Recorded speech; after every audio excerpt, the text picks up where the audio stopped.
हमें बकरी दूध दे मिंगन करके दी, ठीक है। उन्हें मानना तो है लेकिन मिंगन करके मानना है। उनका आगे पीछे तो कुछ है नहीं, उनकी ना तो कोई नस्ल से ना उनका फसल से।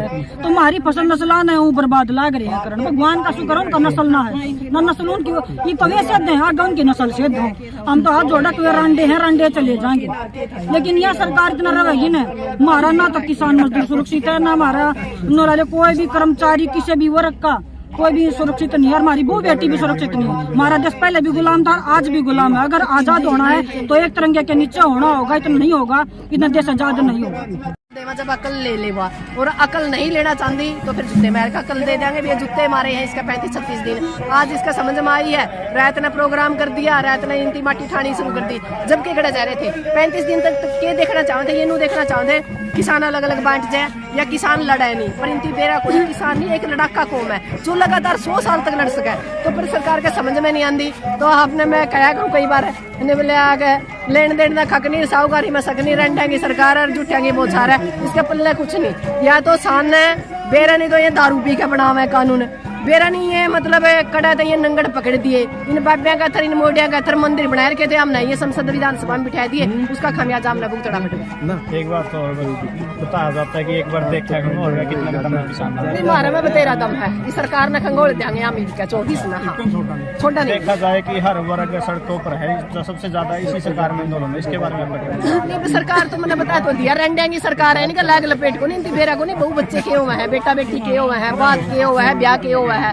तो ये तो वही बात है, तो कटोरा मांगन है, कटोरा लेकर भीख मांगी थी, ये वोट देकर वो कटोरा तो हमारा हाथ में दे दिया, आप चौधरी बन गए, कुर्सी पे बिठा दिए, नंगड़ा आदमी ने बिठा दिया। तो ये हालत होएगा जो हमारी हो रही है। तो नंगड़ा दम हमने देश का राज दे दिया, नांगे बुच्चियां तो राज देवांगे तो उसका नुकसान भुगतना पड़ेगा। क्योंकि हमारे जो बड़े बुजुर्ग थे एक बात कहा करते, बोला भाई यार ऐसा का तो कुत्ता भी मारा, हमने तो आदमी पैड़ लिए तो उसका नुकसान हम भुगतना पड़ेगा, ये सीधी सी बात है। तो अभी सरकार ने ड्राइवरों के ऊपर कानून बना दिया, उसके बारे में आपका क्या कुछ? फिर ब्याह किया 2 दिन में, यह तो मेरे के है। इसने तो मैं शुरू में कहूँ थी 2 प्याज भी खाओगा, 2 जूते भी खाओगा और फिर हमारी बात भी मानेगा। जो ड्राइवर है, कनेक्टर है, जो किसान है, जो मजदूर है, जो महिला है, जो जवान है, जो पहलवान है, ये सारे किसान के अगर की ही प्योद है। पर यह सरकार के समझ में है को नहीं रही, इनका तो प्योद को नहीं जाम, अच्छी बात नहीं। हमारी अगली जवान भी तंग करे, ठीक निबड़ गया इनका तो काम है। हम इसी के मुद्दे बीच में एक और सवाल करना चाहेंगे, जो नीलम का मामला था वो कहाँ तक पहुँचा? वो नीलम आजाद 15 तक के अंदर है, कस्टडी के अंदर है। जो उसके दोस्त हैं यानी जो उसके साथी है वो भी अंदर है। पर नीलम आजाद बड़ी अच्छी हालत में है और एक क्रांतिकारी साथी है हमारी, वो अंदर लड़ रही है, हम बाहर लड़ रहे हैं। और हमारी क्रांतिकारी साथी जल्दी ही आप लोगों के मतलब बाहर होगी, क्योंकि उसने कोई क्राइम नहीं किया। उसने रोजगार की जो बेरोजगारी है, शिक्षा है, सुरक्षा है, और जो हमारे बच्चे जमीन बेच के विदेशों में जा रहे हैं और जो पढ़े लिखे आजकल बेरोजगार है, उनकी आवाज बुलंद की है। यानी आज की भगत सिंह है जो हम कह सकते हैं हमारी साथी आजाद, जो ये है नीलम आजाद है। पर सरकार उसको ये एक ही बात है कि वो चाहती है कि इसको आतंकवादी बनाया जाए। हम भी आतंकवादी, आतंकवादियों के साथी आतंकवादी होती है, कोई लंबी चौड़ी बात नहीं। इस सरकार को हम कह देना चाहते हैं आतंकवादी आपने नाम दिया भी, हमने वो काम करने शुरू नहीं किए। यदि हालात ये रहे, अभी तो कलर बम फोड़े हैं, असली बम भी फोड़ने का मादा रखते हैं, हम भगत सिंह के वंशज हैं। यदि बात सीधी उंगली से नहीं मानी तो हम टेढ़ा करना जानते हैं। लास्ट में क्या समझाएंगे? लास्ट में इस सरकार को बता देना चाहते हैं आपके जान के टाइम आ गया, बिक जाओगे तो ठीक है, नहीं तो फिर 2 जूते मार के भेजेंगे, अब की बार बख्शेंगे नहीं। क्योंकि हम तंग आ चुके हैं ऐसी नकारा सरकार को। हमें ऐसी सरकार नहीं चाहिए, हमें वो सरकार चाहिए, हमारे बीच के वो चेहरे चाहिए जो हमारी आवाज को विधानसभा और संसद गुजारने का काम करे। सिक्किम जी जो किसान है वो दिल्ली बॉर्डरों के लिए तैयार हुए हैं, उसके बारे में आप क्या कहना चाहते हैं? बड़ी अच्छी बात है, आपको ना किसान आंदोलन 2 देखने को मिलेगा। और हो सकता है अब की बार जब किसान आंदोलन 2 हो, MSP की गारंटी मिलेगी, हमें रोजगार की गारंटी मिलेगी, हमें सुरक्षा की गारंटी मिलेगी और इस सरकार को चलता करने का काम करेंगे। ये हमारा अगली मतलब ये कह सकते हैं टेलर फिल्म जो टेलर थी वो दिखा चुके थे किसान आंदोलन 1 में। अभी जो फिल्म बाकी थी वो सरकार को दिखाने जा रही है, पिक्चर अभी बाकी है। तो आज क्या कुछ कहना चाहोगे? आज किसानों के जीत की सरकार को दुकाने काम किया है। देखो जी, हम किसानों को यही कहना चाहेंगे भी इसी तरह एकता बनाए रखिए और अपने भाईचारे की मिसाल कायम करिए और इसी तरह सरकार को दुकाने में सक्षम रहिए। पहले तो आपका परिचय दें। पूनम चाबरी। तो आज इस तरह लेकर पहुंचे, क्या कुछ है यहाँ से संदेश देना चाहोगे? संदेश यही है कि झंडा का रंग कोई भी हो, अगर हमारी खूब किसान संगठन है बहुत ज्यादा, उनका कोई भी रंग हो, लेकिन एक तिरंगा झंडा हमारा एक है। अगर उसका नीचे इतने नहीं होगे, इतना हम सफलता हासिल नहीं कर पाएंगे। हमारी फसल और नस्ल बचानी है तो हमने एक होना।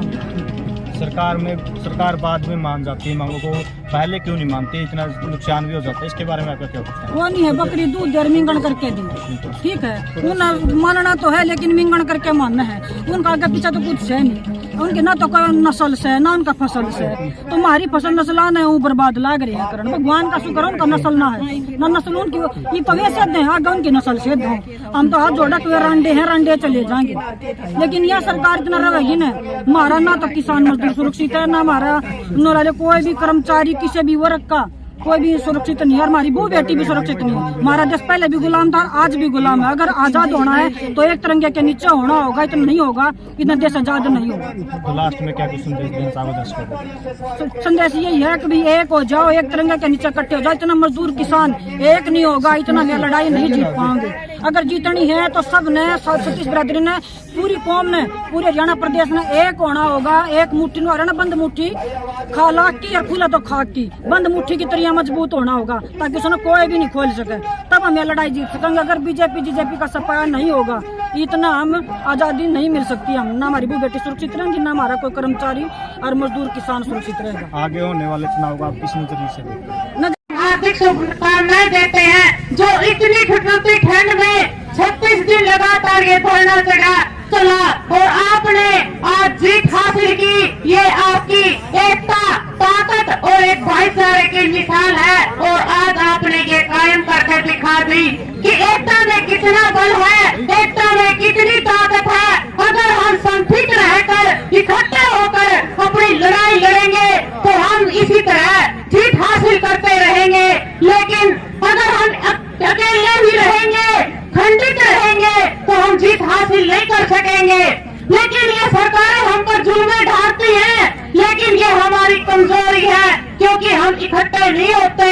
झंडा चाहे हमारे अलग हो, लेकिन हमारा उद्देश्य एक होना चाहिए कि हमने इन सरकारों को झुकाना है।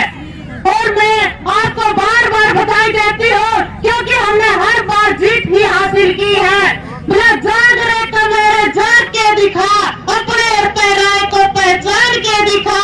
अगर हक मांगने से नहीं मिले तो छीन के दिखा। किसान मजदूर एकता, किसान मजदूर एकता।